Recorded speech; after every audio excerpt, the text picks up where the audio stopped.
So you've been following developmental milestones and you have concerns about your little one having a delay. What do you do now? In this video, I'm going to be covering the exact process for how you can go about getting support for your little one if they are experiencing a possible developmental delay.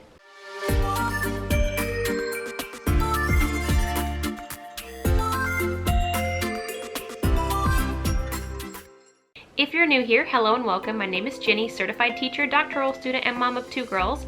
Alice, who is 2 years old, and Mina, who is 8 months old. And in this video, I'm actually going to go over exactly the process that you can go through to get your child's support and services if your child is showing possible developmental delays. Now, this one is something that is near and dear to my heart because actually this is something I went through with my daughter Mina very recently.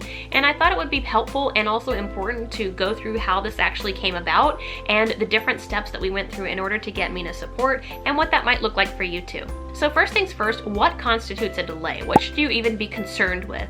Well, if you follow any of my other videos, I base it on the Ages and Stages questionnaire, which is actually the screener that they use in most offices to determine developmental delays.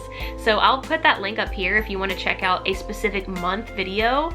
And basically how I determined a possible delay with my daughter Mina is for the Ages and Stages questionnaire, in a particular section, she was a little bit below the cutoff score. And so I had concerns, and rather than actually wait until my next pediatric appointment, I reached out to my pediatrician. So that being said, step 1 is reach out to your pediatrician. Tell them about your concerns and your delays that you're possibly seeing. Remember that you are your child's first and best advocate.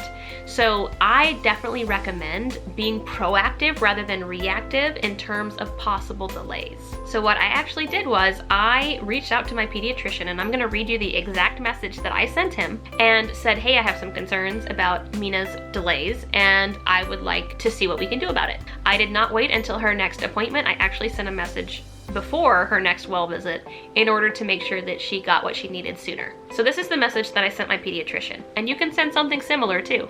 Pediatrician and team, I will be coming for Mina's 8-month appointment, but rather than wait another 2.5 weeks to talk to you about this, I wanted to reach out about my gross motor concerns for her.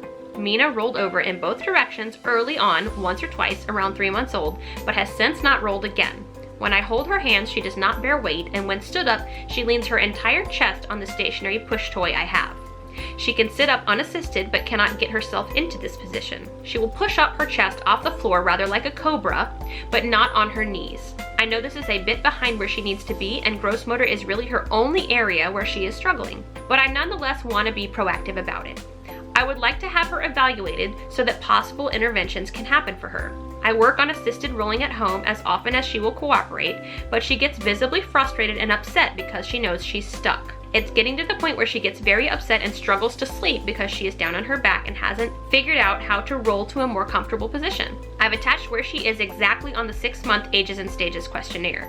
She just turned 8 months. I really appreciate the help. So you will notice that not only did I explain the problem, I actually explained what I would like from the problem too, which is I would like her screened to make sure that there are no further delays. And what I found was when I was proactive with my pediatrician, he immediately said, absolutely, let's do that. And so he actually sent me a referral to other resources to check to see what is going on. So that is my step 2.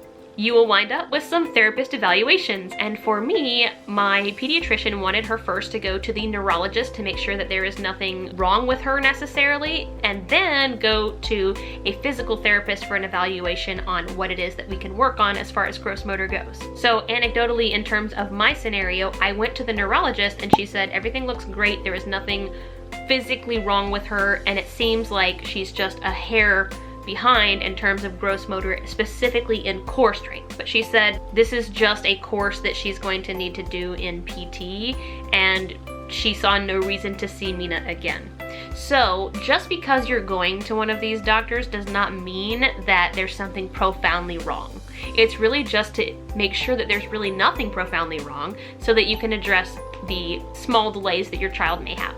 So the next step was actually going to the physical therapy evaluation. So we went to a physical therapy evaluation with a wonderful physical therapist. She was great, and basically what she did was work with Mina to see what it is that she could do.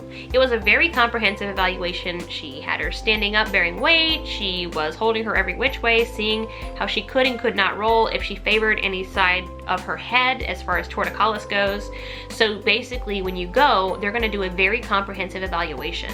And after that happens, they're going to do a write-up to recommend what it is that your child needs to be doing or how often they need to go.